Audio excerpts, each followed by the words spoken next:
അങ്ങനെ നയന ആദർശനോട് പറയുന്നുണ്ട്, നിങ്ങൾക്ക് ഇങ്ങനെ വർത്താനം മാത്രമേ ഉള്ളൂ, അതിനുള്ള കപ്പാസിറ്റി നിന്നെന്ന് പറയുമ്പോൾ എനിക്കാണോട് ഇല്ലാത്തതെന്ന് ചോദിച്ച് ആദർശ് നയന മുകളിലേക്ക് ചാടി വീഴുന്നുണ്ട്. അങ്ങനെ നയന ഒന്ന് ആദർശിട്ട് തള്ളിവിടുമ്പം ആദർശ് പറയുന്നുണ്ട്, ഇതാ ഞാൻ പറഞ്ഞേ, ഞാൻ നിന്റെ അടുത്തേക്ക് വരുമ്പോഴേക്ക് നീ എന്നെ തള്ളി മാറ്റും, രാത്രിയിലാണെങ്കിലോ നീ ഇവിടുന്ന് കാറിക്കോവും, പിന്നെ എന്താ ചെയ്യേണ്ടതെന്നൊക്കെ ചോദിക്കുന്നുണ്ട്. നയന പറയാണ്, അതിങ്ങനെയൊന്നും അല്ല, നല്ല റൊമാൻസ് ആയിട്ട് സ്നേഹത്തോടെ വേണം എന്നൊക്കെ പറയുന്നുണ്ട് കേട്ടോ. ആദർശ് ആണോ അങ്ങനെയാണെന്നൊക്കെ ചോദിക്കുന്നുണ്ട്. എന്നിട്ട് നയനയുടെ എപ്പോഴും ചെയ്യുന്ന പോലെ ആ കവളത്തൊക്കെ ഇങ്ങനെ തലോടുകയും കഴുത്തിലേക്ക് തലോടുകയും ചെയ്യുന്നുണ്ട് കേട്ടോ. അങ്ങനെ നയനെ കെട്ടിപ്പിടിക്കുന്നുണ്ട്. എന്നിട്ട് ആദർശ് ഇങ്ങനെ പുതപ്പെടുത്ത് മുകളിലായിട്ട് ഇടുന്നുണ്ട് കേട്ടോ. പിന്നീട് രാവിലെയാണ് കാണിക്കുന്നത്. നയന ഭയങ്കര ഹാപ്പി ആയിട്ടൊക്കെ താഴോട്ട് പോവായിരിക്കും കേട്ടോ. ഈ സമയത്ത് നയന പോയി ബ്രേക്ക്ഫാസ്റ്റ് ഒക്കെ റെഡിയാക്കുന്നുണ്ട്. അതുപോലെ തന്നെ ആദർശിന് കോഫി ആയിട്ട് മുറിയിലേക്ക് വരുന്നുണ്ട് കേട്ടോ. ആദർശ് പറയാണ്, ഇന്ന് നേരത്തെ പോകേണ്ടതാ, ഞാൻ ഒന്ന് ഫ്രഷ് ആട്ടെ എന്ന് പറഞ്ഞിട്ട് പോയി കുളിച്ചിട്ടൊക്കെ വരുന്നുണ്ട്. നീ ഓഫീസിലേക്ക് വരുന്നതിന് ചോദിക്കുമ്പോൾ ഞാൻ വരുന്നുണ്ട് ആദർശേട്ടാ, ബ്രേക്ക്ഫാസ്റ്റ് ഉണ്ടാക്കുമായിരുന്നു പറയുന്നുണ്ട്, ബാക്കിയൊക്കെ അവർ ചെയ്തോളും, നീ രാവിലെ ഒരുപാട് കഷ്ടപ്പെടാൻ നിൽക്കണ്ട, ഓഫീസിൽ വന്നിട്ട് നിനക്ക് കഷ്ടപ്പാടല്ലേ എന്നൊക്കെ പറയുന്നുണ്ട് കേട്ടോ. അങ്ങനെ ആദർശ് നയനോട് പറയാണ്. അങ്ങനെ കോഫിയൊക്കെ കുടിക്കുന്നുണ്ട്. അങ്ങനെ ആദർശ് റെഡിയാവുന്ന സമയത്ത് നയനെ അങ്ങോട്ടേക്ക് കയറി വരുന്നുണ്ട്. ഞാൻ കുളിച്ചതാ രാവിലെ, ഞാൻ ഈ ഡ്രസ്സൊക്കെ മാറിയാൽ മതി, നമുക്ക് ഒരുമിച്ച് പോകാന്ന് പറയുമ്പോൾ ഇല്ല സമയമില്ല, ഇപ്പൊ തന്നെ എനിക്ക് ഇറങ്ങണം, സമയം എത്ര ആയില്ലേ, നീ 10 മണിയൊക്കെ ആയിട്ട് വന്നാൽ മതി, എന്നൊക്കെ സമാനമായിട്ട് വന്നാൽ മതി, ഫുഡൊക്കെ കഴിക്കുക എന്നിട്ട് വന്നാൽ മതി എന്ന് പറയുന്നുണ്ട്. അങ്ങനെ ആദർശ് താക്കോലോടും ചോദിക്കുമ്പോൾ ഇന്നലെ സാരിക്കടിയിലല്ലേ വെച്ചതെന്നും പറഞ്ഞിട്ട് ആ താക്കോല് പോയി എടുക്കുന്നുണ്ട് കേട്ടോ. അങ്ങനെ നയന പോയിട്ട് ആ കബോർഡ് തുറക്കുമ്പോഴേക്കും നയനയും ആദർശും ഞെട്ടിപ്പോവാണ് കേട്ടോ. കാരണം അവിടെ വെച്ചിരുന്ന 1 കോടി രൂപ ക്യാഷും കാണുന്നില്ല. അയ്യോ ആദർശേട്ടാ, ഞാൻ ഈ കബോർഡത്തിനല്ലേ വെച്ചതെന്ന് ചോദിക്കുമ്പോൾ അതേലോ, നീ ഈ കബോർഡത്തിനെ വെച്ചെന്ന് പറയുന്നുണ്ട്. അയ്യോ ഈ മാറിപ്പോയെന്ന് ചോദിച്ചിട്ട് താഴെയുള്ള എല്ലാ കബോർഡുകളും തുറന്നു നോക്കാണ്. പക്ഷെ ഒന്നിലും തന്നെ പൈസ കാണുന്നില്ല കേട്ടോ. ആദർശേട്ടാ, എന്റെ ശരീരം ആകെപ്പാടെ വിറയ്ക്കുന്നു, ഇന്നലെ വൈകിട്ട് ആദർശിനോട് കൊണ്ട് വെച്ചതല്ലേ, നമ്മൾ പിന്നെ ഈ മുറിയിൽ ആര് കയറാനാ, എനിക്ക് ആകെപ്പാടെ പേടിയെന്നൊക്കെ പറയുമ്പം ആദർശി പറയണം, നീ പാനിക്കാവാതിരിക്കുക, നമുക്ക് നോക്കാം എന്നൊക്കെ പറയുന്നുണ്ട്. അങ്ങനെ ആദർശ് താഴേക്ക് വന്നിട്ട് മുത്തശ്ശനും ദേവനോടൊക്കെ പറയാണ് ഇതുപോലെ ക്യാഷ് കാണാത്ത കാര്യം. അപ്പോഴേക്കും ദേവനി പറയാണ്, ഈശ്വര, ഇന്ന് ഞാൻ പറഞ്ഞതേ ഉള്ളൂ അത്രയും ക്യാഷ് കൊണ്ടുവരണ്ടായിരുന്നു, ഇതിപ്പോ എവിടെ പോയിന്ന് പറയുന്നുണ്ട്. നയനെ, നീ എവിടെ വെച്ച് ഒന്നുകൂടെ നോക്കുക എന്നത് പറയാണ് ദേവയാനി. ഇല്ലമ്മേ, ഞാനും ആദർശേട്ടനും ഒരുമിച്ചായ കബോർഡിൽ വെച്ചത് ഞാൻ അപ്പോ തന്നെ എടുത്ത് സാരിയുടെ കീഴിൽ താക്കോൽ വെച്ചിട്ട് ആദർശനോട് പറയുകയും ചെയ്തതാ, പിന്നെ ഞങ്ങൾ ഒരുമിച്ച് ഒന്ന് ഫുഡ് വെച്ചിട്ട് കയറിപ്പോയതേ ഉള്ളൂ, രാത്രി മൊത്തം ഞങ്ങൾ അവിടെ ഉണ്ടായിരുന്നല്ലോ. പിന്നെ രാവിലെ എഴുന്നേറ്റ് ഞാനിങ്ങ് വന്നപ്പോൾ ഞാൻ ഡോർ ലോക്ക് ചെയ്തിട്ടാ വന്നത്, ആവശ്യം കിടന്ന് ഉറങ്ങാതല്ലോ എന്നൊക്കെ പറയുന്നുണ്ട് കേട്ടോ. അതിനിടയില് ആ ക്യാഷ് അവിടെ പോയിന്ന് ഒരു പിടിയും കിട്ടുന്നില്ലെന്ന് പറയുന്നുണ്ട്. ജലജ പറയാണ്, ഇതെന്തായാലും നല്ല കാര്യമായി, കള്ളന്റെ കയ്യിൽ ആയിരുന്നല്ലോ താക്കോൽ എന്ന് പറയുന്നുണ്ട്.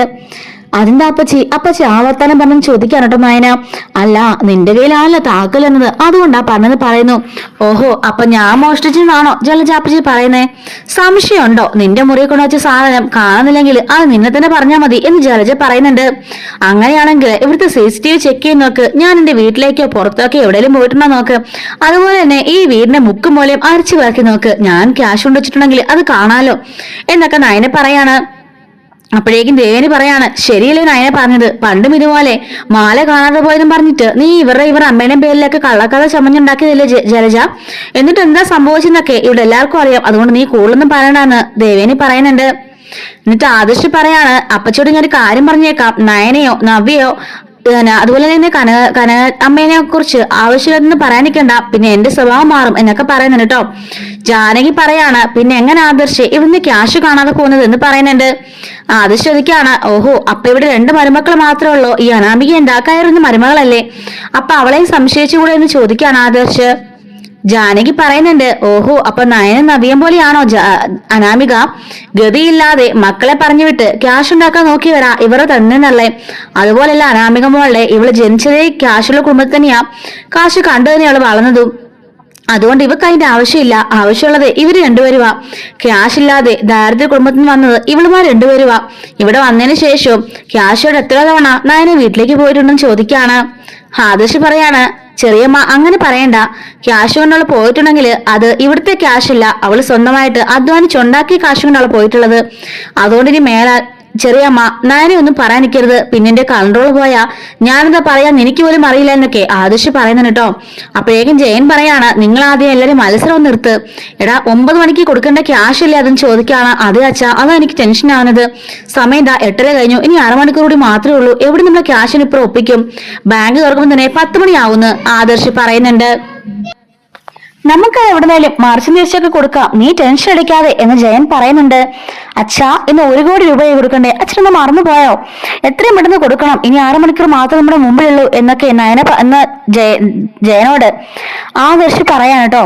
എന്നിട്ട് ആദർശ് പറയാണ്, അബി ഇവിടെ വന്നേ എന്ന് പറയുന്നുണ്ട് കേട്ടോ. അപ്പോഴേക്കും അങ്ങോട്ടേക്ക് അബി വന്നിട്ട് എന്താ ഏട്ടാന്ന് ചോദിക്കാണ്. അബി, ഞാൻ ലാസ്റ്റ് ആയിട്ട് പറയാം, ഇത് കമ്പനിലേക്കുള്ള ക്യാഷാ, നീ വല്ല എടുത്തെങ്കില് എന്നോട് തുറന്നു പോകാന്ന് പറയുന്നുണ്ട്. അപ്പോഴേക്കും ജലജ വന്നിട്ട്, ഞാൻ ഓർത്തതേ ഉള്ളൂ, ഇത്ര നേരമായിട്ട് എന്റെ മോന്റെയും പേരിൽ ആരും ഒന്നും പറഞ്ഞില്ലല്ലോ എന്ന്. എന്തായാലും ചോദിച്ചല്ലോ നീ. അബി, ഞാൻ നിന്നോട് ചോദിക്കുക, നീ ക്യാഷ് എടുത്തോ എന്ന് ആദർശ് ചോദിക്കുന്നുണ്ട്. ആദർശേട്ടാ, സത്യമായിട്ട് ഞാൻ ക്യാഷ് എടുത്തിട്ടില്ല അമ്മേ, സത്യമായിട്ട് ഞാൻ എടുത്തിട്ടില്ല.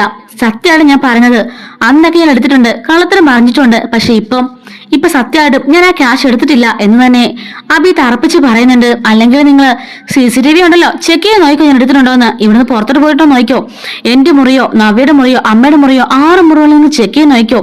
ഈ വീട്ടില് നിങ്ങൾ അറിയാത്ത സ്ഥലങ്ങളൊന്നും ഇല്ലല്ലോ, ഞാൻ എവിടെയെങ്കിലും വെച്ചിട്ടുണ്ടോ എന്ന് നിങ്ങൾ ചെക്ക് ചെയ്ത് നോക്കുന്നേ എന്നൊക്കെ ഇങ്ങനെ അബി പറയാണ്.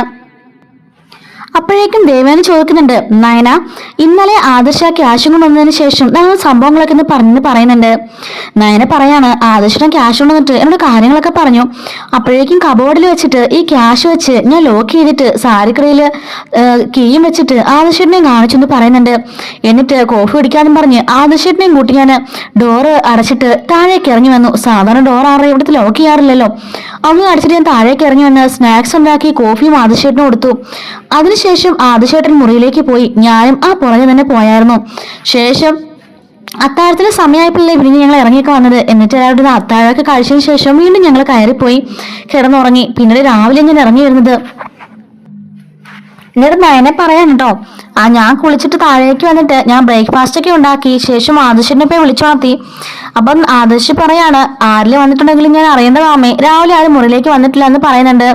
ദേവേനെ പറയാണ്, അപ്പൊ ആ സന്ധ്യ സമയം നിങ്ങൾ സ്നാക്സ് ഉണ്ടാക്കാനും കോഫി കുടിക്കാനൊക്കെ ആയിട്ട് താഴേക്ക് ഇറങ്ങുന്ന സമയത്തായിരിക്കും പൈസ മിസ്സായത് എന്ന് പറയുന്നുണ്ട്. മുത്തശ്ശൻ ചോദിക്കാണ്, അതെങ്ങനെ ഈ വീട്ടിൽ നിന്ന് പൈസ മിസ്സാവുന്നത്? ഇന്നേ വരെ ഇങ്ങനൊരു സംഭവം ഈ വീട്ടിലുണ്ടായിട്ടില്ല, ആകെപ്പാടെ ഓഫീസിൽ നിന്ന് പണം മോഷിച്ചത് അബിയാണ് എന്ന് പറയുന്നുണ്ട് കേട്ടോ. അപ്പൊ അബി പറയാണ്, മുത്തശ്ശ സത്യമായിട്ട് ഞാൻ പറഞ്ഞത്, നബിയുടെ വയറ്റിലുള്ള എന്റെ കുഞ്ഞാണ് സത്യം, ഞാൻ എടുത്തിട്ടില്ല എന്ന് പറയുന്നുണ്ട്. അങ്ങനെ ജലജ പറയാണ്, കേട്ടില്ല എന്റെ മോൻ പറഞ്ഞത്, ഇന്നേ വരെ അവൻ ഇങ്ങനെ സത്യം ചെയ്തിട്ടില്ല, അതുകൊണ്ടാണ് ഞാൻ പറഞ്ഞത് അവൻ അത് എടുത്തിട്ടില്ല. ഞങ്ങളുടെ മുറിയോ നബിയുടെയോ ആക്ക് മുറി ചെക്ക് ചെയ്ത് നോക്കിക്കോളൂ എന്നൊക്കെ അവിടെ ജലജ പറയുന്നുണ്ട് കേട്ടോ. അങ്ങനെ ജയൻ പറയാണ്, നീ ടെൻഷൻ അടിക്കാതെ ഞാൻ പൈസ അവിടെ നിന്നൊക്കെ അറേഞ്ച് ചെയ്യാന്നൊക്കെ പറഞ്ഞ് ജയൻ ആരോടൊക്കെ പോയി ഫോൺ ചെയ്യുന്നുണ്ട്. അജയനെ ഫോൺ ചെയ്യാണ്. അങ്ങനെ അവിടെ ട്രസ്റ്റിൽ നിന്നും ഒക്കെ ക്യാഷ് ഒക്കെ ഇവിടെ എടുക്കുന്നുണ്ട് കേട്ടോ. അങ്ങനെ 8 മണി ആയപ്പോഴേക്കും ക്യാഷ് എല്ലാം 1 കോടി രൂപ റെഡിയാവുന്നുണ്ട്. അങ്ങനെ അതാകൊണ്ട് ആദർശ് ഓഫീസിലേക്ക് പോവാണ്. എന്തായാലും ഞാൻ പോലീസിൽ ഇൻഫോം ചെയ്യാൻ പോവാണ്, ഞാൻ 10 മണിയാകുമ്പോഴേക്കും ആ മീറ്റിംഗ് കഴിഞ്ഞിട്ട് ഇങ്ങോട്ടേക്ക് വരും എന്ന് പറയുന്നുണ്ട് കേട്ടോ. അങ്ങനെ ആദർശ് ഓഫീസിലേക്ക് പോയിട്ട് ആ പൈസയൊക്കെ കൊടുത്ത് അവിടെയുള്ള കാര്യങ്ങളൊക്കെ ഡീൽ ചെയ്തതിനു ശേഷം വീട്ടിലേക്ക് വരികയാണ്. അപ്പൊ എല്ലാവരും ആകെപ്പാട് ടെൻഷൻ അടിച്ചിരിക്കുകയാണ്, ഈ ക്യാഷ് എവിടെ പോയെന്ന് ഓർത്തിട്ട്. അങ്ങനെ ആദർശ് വന്നപ്പാടെ CCTV ഒക്കെ എടുത്തിട്ട് ആദർശ് ലാപ്ടോപ്പിൽ CCTV ചെക്ക് ചെയ്തുകൊണ്ടിരിക്കുകയാണ് കേട്ടോ. ഈ സമയത്ത് പുറത്തേക്ക് ആരും പോവുകയോ പുറത്തുനിന്ന് ആരും അകത്തേക്ക് വരികയോ ചെയ്തിട്ടില്ല. അപ്പോഴേക്കും ആദർശ് പറയാണ്, കണ്ടില്ലേ, പുറത്തേക്ക് ആരും പോയിട്ടും ഇല്ല, അകത്തോട്ട് ആരും വന്നിട്ടും ഇല്ല, പിന്നെ എങ്ങനെ ക്യാഷ് മിസ്സായെന്ന് ചോദിക്കുകയാണ്. ജലജ പറയാണ്, ചിലപ്പോൾ വായുവിലങ്ങ് അപ്രത്യക്ഷമായി പോയതായിരിക്കും, അങ്ങനെയാണല്ലോ ഇവിടെ 2 പേര് വന്ന് കയറിയതിനു ശേഷം എന്നൊക്കെ പറയുന്നുണ്ട്. ആദർശ് പറയാണ്, അപ്പച്ചി ഞാൻ പലതവണ പറഞ്ഞു കഴിഞ്ഞു, മേലാൽ എന്റെ നയനെ കുറിച്ച് അങ്ങനൊന്നും പറയരുത്, ഞാൻ പറഞ്ഞു കഴിഞ്ഞെന്നൊക്കെ പറഞ്ഞിട്ട് ആദർശ് ദേഷ്യപ്പെടുന്നുണ്ട് കേട്ടോ. അപ്പൊ ഇതിന്റെ 3rd പാർട്ട് നമ്മൾ അടുത്ത വീഡിയോയിൽ അപ്ലോഡ് ചെയ്യുന്നതായിരിക്കും. മിസ് ആയിരിക്കാൻ ചാനൽ സബ്സ്ക്രൈബ് സപ്പോർട്ട് ചെയ്യാനായി. Thanks for watching.